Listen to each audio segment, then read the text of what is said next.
Good morning, I'm Caleb. And I'm Sam with your morning announcements for Monday, April 26th.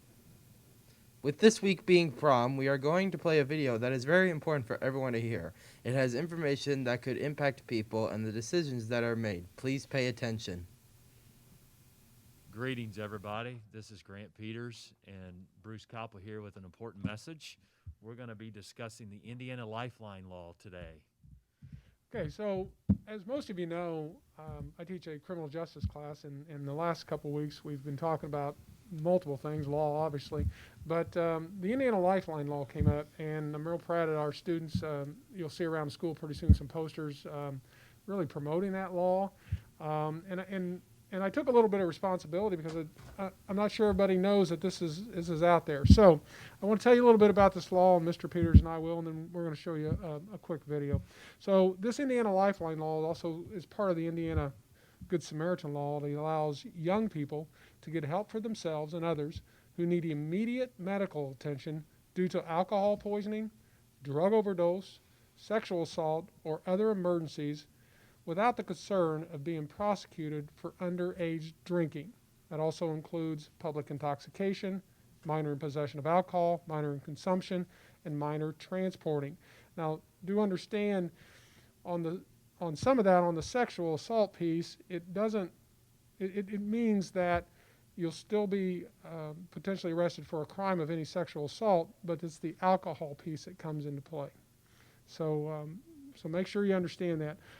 Any person calling or texting 911 to get medical help for someone will not be prosecuted for underage drinking if he or she fully cooperates with the police. Other young people present will not be arrested for underage drinking if they do these three things.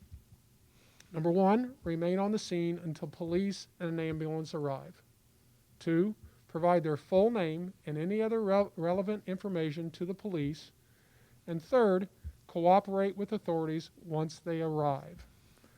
This law does not provide protection for other crimes, such as providing alcohol to a minor, driving while intoxicated, or any sexual assault. So connected to that, I'm going to give you a good decisions message and also clarify what Mr. Koppel just went over. Make good decisions. Be yourself and be a friend to others. Our message for teens is to choose to not drink because it's illegal, potentially dangerous, and can lead to making bad decisions that could hurt yourself and others. I want to clarify that we do not promote underage drinking. We do not promote underage drinking, but we recognize that it does sometimes happen. We want everyone to be aware of the Indiana Lifeline Law that we're discussing here in order to save lives. In an emergency, teens should not be afraid to pick up the phone and text or dial 911. Please get immediate help if you think someone is in need of medical attention. We also want you and your friends to discuss this law prior to an emergency and to agree with each other that the others have their permission to call or text 911 if it is necessary. The Indiana Lifeline Law is simple. Make the call, get help, and save a life. Now, the death of Brett Finbloom prompted many of us as parents to talk one-on-one with our own kids. If there were a party, underage drinking, and someone was hurt, would your kids call 911? Well, tonight, for the first time, hear from the kids who were there about those frantic final moments. We are not naming the kids who talked to protect their futures. And it was one of those things that when you saw him, it was like, okay, he's passed out drunk. Those there say Brett had stepped outside to make a phone call to get some fresh air, that he'd been outside 30 minutes before they found him passed out on the ground. They carried him inside to the couch. He's not responding. There was debate, confusion. What should they do? We went and got like a cold rag to put on his head. Someone tweeted a picture of Brett that he was passed out. At the time, it was funny. But eventually, they realized something was seriously wrong. Instead of 911, they called his parents. My first reaction to whether or not I should leave a voicemail, I was like, God, if Brett wakes up and he knows I called his parents, I was like, Brett would kill me. As the minutes passed, Do they call 911? And if they do, what will happen? An arrest for underage drinking could ruin careers, dreams before they ever started. I went called 911, and that's when people were running out of the house. She dialed 911, handed the phone to the one who lived there, and then she too ran. And we have a friend here. We think that he's had too much to drink. We cannot wake him up right now.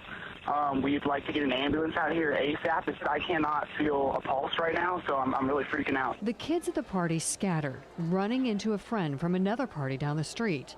Through Twitter and Instagram, he already knew that Brett was in trouble. He was not doing well, and I was like, well, when you hear a kid is blue, that instantly struck me as he's not getting anything to his brain and something is wrong. Word was spreading on Twitter. Brett was drunk. Maybe something is wrong. People had texted me and told me and other people, and I knew it wasn't good. Even outside the party, out of trouble, listen to what they said.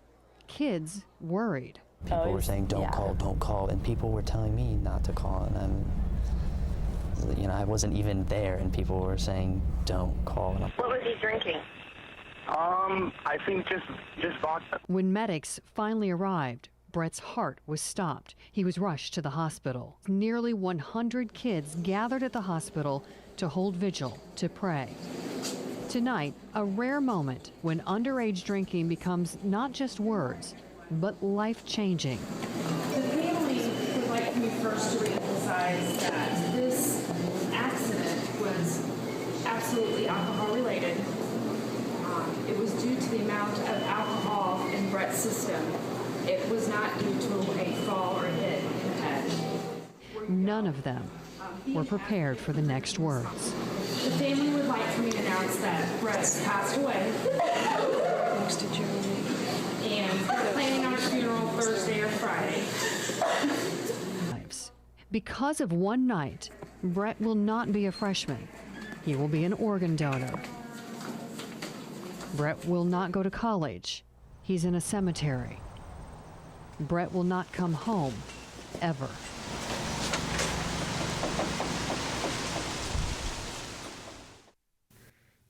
This law is not new.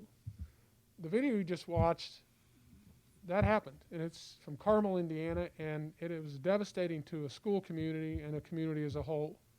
Again, this law is not new. As we get into the time of year of prom and graduation, I think it's important that you as students know that this law is available and it's out there. And hopefully you never make mistakes like this. But again, if it's out there, maybe it could just save a life. We appreciate you being attentive during this message, because at the end of the day, we want everyone to have fun, but be safe. So we give you this information to have a safe time as we get into more activities, as Bruce referenced, with prom and other spring activities, and also everyone coming out of the COVID phase to be active. So appreciate your attention, and be safe, and we'll see you in the next recording. 4, 3, 2, 1. Now to Tori with the weather. Hello, I am Tori with your weather. Today is a high of 73 with a low of 54.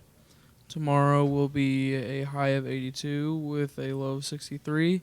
And Wednesday will have a chance of rain with a high of 75 and a low of 64. Back to your announcements. The Lady Pirates traveled to Nashville Saturday morning to compete in the Brown County Talone Relays. The Greensburg girls placed 4th overall in the 7-team relay scored event. Despite the very wet conditions, the Lady Pirates competed very well. One of the biggest moments of the day came from the fastest female distance runner in Greensburg history. Brenner Hanna broke her own previous school record of 11:23.09 and won the open 3,200-meter race by over a 40-second margin. Hannah's new school record of 10:57.92 crowned her the 2021 Brown County Talon Relay 3,200-meter champion. Back over to Tori with the lunch. Hello, I am Tori. The lunch for today will be meatball sub, waffle fries, and broccoli. Back to your announcements. Calling all Spirit Crew. Your club yearbook picture will be taken Tuesday, April 27th. All crew members should meet up at 11 a.m. in the bookstore lobby. Bring your best smile.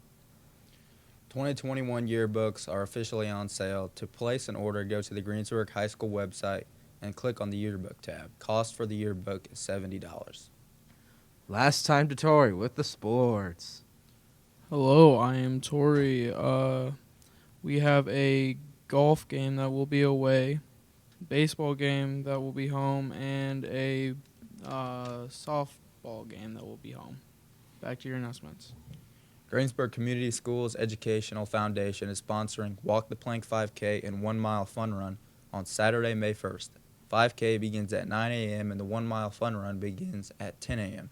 Registration forms can be found at www.greensburg.k12.in.us or stop by the main office. Mike Long with Justin's will return on Tuesday, April 27th to collect ring orders. Have a great day, and be sure to follow us on Twitter, Snapchat, and Instagram at GCHS Pirates. Also, be sure to listen to GTV Radio on Live365.com.